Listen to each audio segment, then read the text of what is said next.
매일 아침 하나님과 함께 누리는 하늘의 양식, 오늘 만나. 내가 진실로 너희에게 말하노니 여자가 낳은 자 중에 세례 요한보다 큰 이가 일어남이 없도다. 그러나 천국에서는 극히 작은 자라도 그보다 크니라. 세례 요한의 때부터 지금까지 천국은 침노를 당하나니 침노하는 자는 빼앗느니라.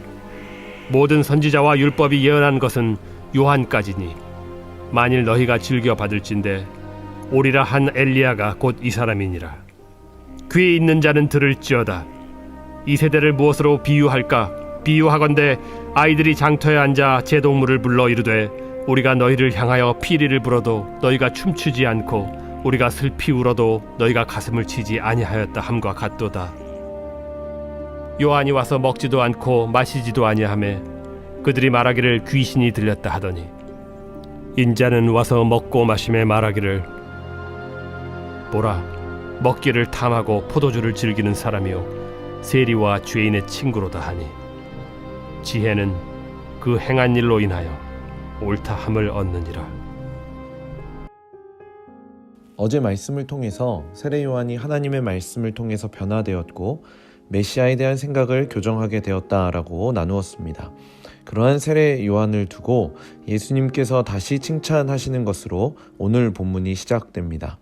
11절에 내가 진실로 너희에게 말하노니 여자가 낳은 자 중에 세례 요한보다 큰 이가 일어남이 없도다. 그러나 천국에서는 극히 작은 자라도 그보다 크니라. 이렇게 얘기하시죠.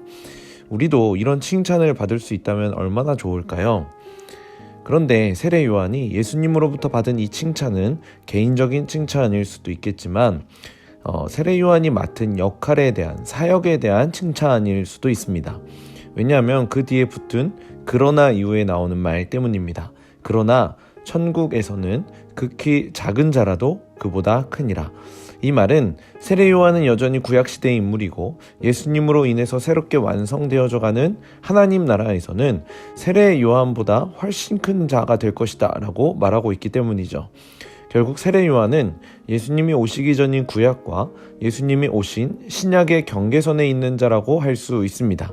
이러한 경계선의 역할을, 이 사역을 세례 요한이 감당하고 있었던 것이죠.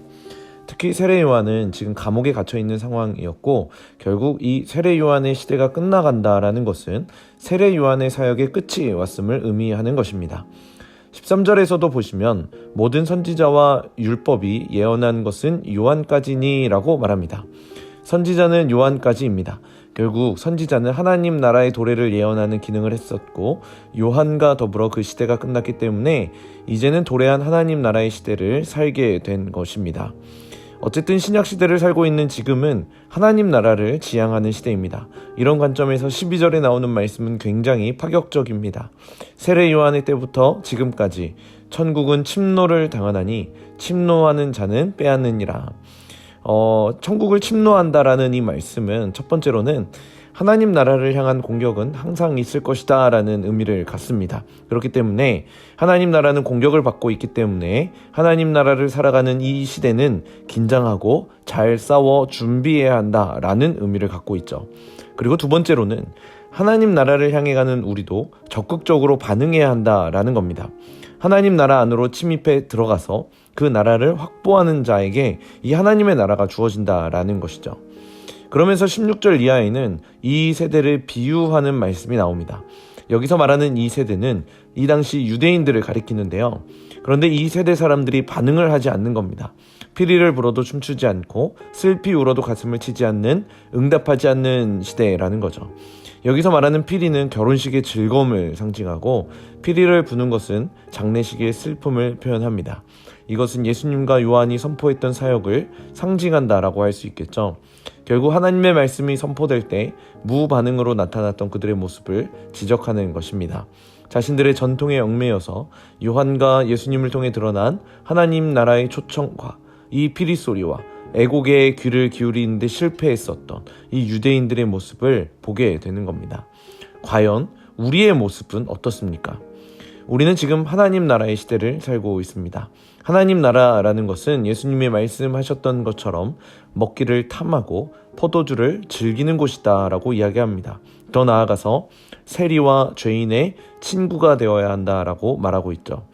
이것이 오늘을 살아가는 우리의 정체성이라는 겁니다. 우리는 우리의 삶을 통해서 기뻐하고 즐거워할 수 있습니다. 오늘 하루 하나님 나라 백성으로서 기뻐하고 즐거워하는 삶을 사시길 축복합니다.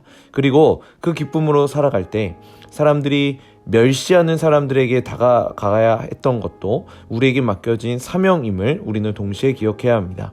예수님께서 세리와 죄인을 향해 나아갔듯이 우리도 주변 소외당한 이웃들에게 찾아가야 하는 것이죠.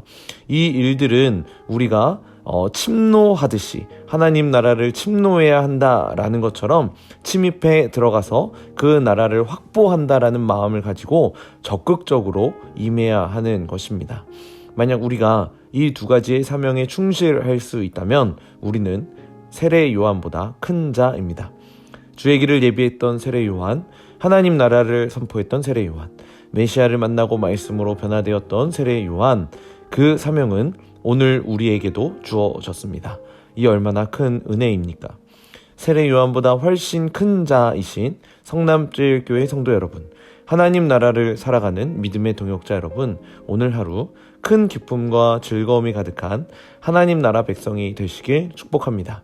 더 나아가 세리와 죄인처럼 낮은 자들을 향해 나아가시는 하나님 나라의 백성이 되시길, 그러한 삶을 살아가시는 우리 모든 성도님들 되시길 주님의 이름으로 간절히 축복합니다.